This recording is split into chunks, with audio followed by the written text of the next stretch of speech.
What's up, guys, and welcome back to a very special chapter review of Chainsaw Man. Now, while this was a fairly based chapter of Chainsaw Man, I feel like we would be remiss to write this off as a chapter without any significance. Sure, the latter 3/4 of this chapter were haha funny, but I think it overshadows some fairly important details that we learned in the first few pages. But of course, we're going to talk about that and everything else in this week's Chainsaw Man chapter review video. But first, class is once again in session. I've linked a poll at the top of the description where you guys can vote what grade you think this chapter of Chainsaw Man should get, A, B, C, D, or F. And then in the next Chainsaw Man chapter review video, we'll go over the overall chapter GPA of this chapter as well as some of your guys' comments on this video down below. Speaking of which, let's quickly look at your guys' thoughts of chapter 103. So for the last chapter voting thread, it got about 300 votes. The overall consensus was that it was pretty good, giving it a GPA of 3.63. I know I say this every week, but that's better than any GPA I ever got in high school or college. But overall, I'm really happy to see that everyone's enjoying part 2 as much as I am. So with the GPA out of the way, let's quickly look at some of your guys' comments. My boy Hunter Ken says,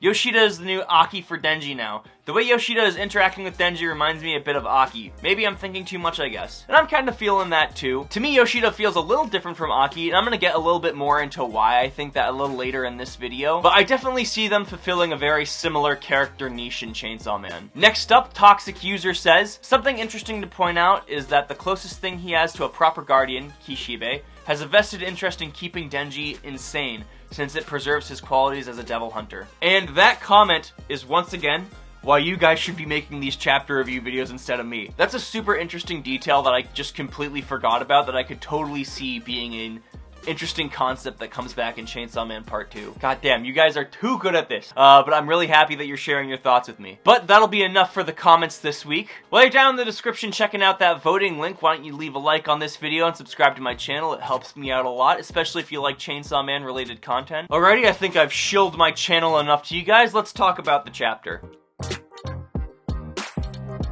So earlier I said this was going to be a really special Chainsaw Man chapter review, and I meant it when I said that. Now I watch a lot of chapter reviews on YouTube, and one thing that kind of puts me off is when the reviewer says something like, as I predicted, or just like I said earlier, because it seems kind of vain and self-important, until I got a taste of what it's like to actually be right about something! Woo! I am the fucking GOAT!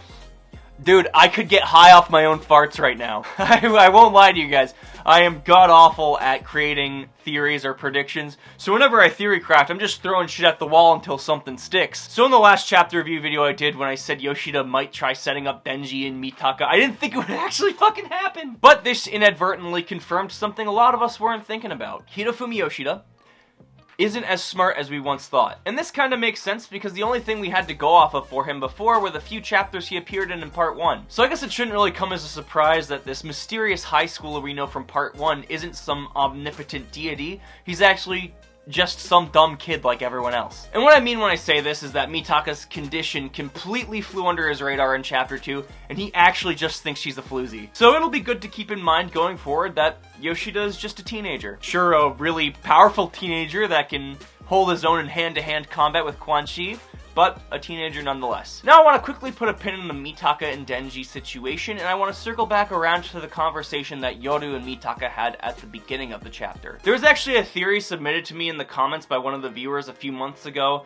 It was something like, the War Devil's motive for seeking out Chainsaw Man was because she was the weakest of the 4 horsemen. I think they also tied that in with what Yoru said in chapter 99 about how there's also bullying in the Devil Society as well. Anyway, I thought it was a hilarious and even cute theory that the War Devil is just some bullied weakling amongst all the other powerful devils, but this actually might have some validity to it. Seeing Yoru's tantrum in bed, combined with some of her Chunibyo tendencies, it just makes her seem kinda pathetic. Sure, she's incredibly powerful, but amongst the horsemen and the primordial fears, she's just a little kid. That said, with Yoru's childish nature and desperation not to be forgotten, I wouldn't be surprised if she seized any opportunity she had, say if Denji actually does end up falling in love with Mitaka, to kill him and turn him into a weapon in order to get ahead. Yes, we've seen a more human and cute side to Yoru, but we should keep in mind that she's still a devil and has a devil's agenda. So between Denji acting like a human chair for money and then shamelessly trying to reveal himself as Chainsaw Man to Mitaka, this actually confirms something I've been really looking forward to seeing in part 2. Denji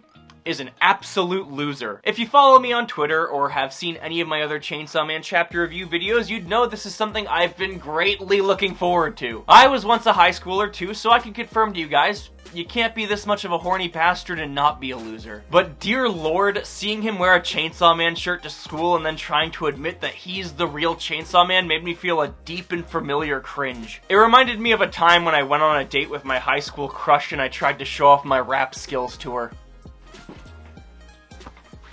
I'm certain we all have specific memories that we can relate to Chainsaw Man Part 2 with. And with that in mind, I think that might actually be the point of Chainsaw Man Part 2. So far, nothing's gone according to plan for any character we've seen so far, and in the case of Yoru, Mitaka, and Denji, they end up embarrassing themselves time and time again. So, I'm gonna leave you guys with one of my favorite quotes to end off this chapter review. To be truly based is to accept your cringe self. That's about all for today's chapter review video. If you like this series, let me know by leaving a like down below and subscribing to my channel. It helps me out immensely. Make sure to stay up to date by hitting the bell button down below so you'll know every time I post a new Chainsaw Man chapter review video or one of my other quirky videos. Also, feel free to follow me on Twitter for more updates. I have links to all my socials down in the description below, and on that note, I'll catch you guys in the next video.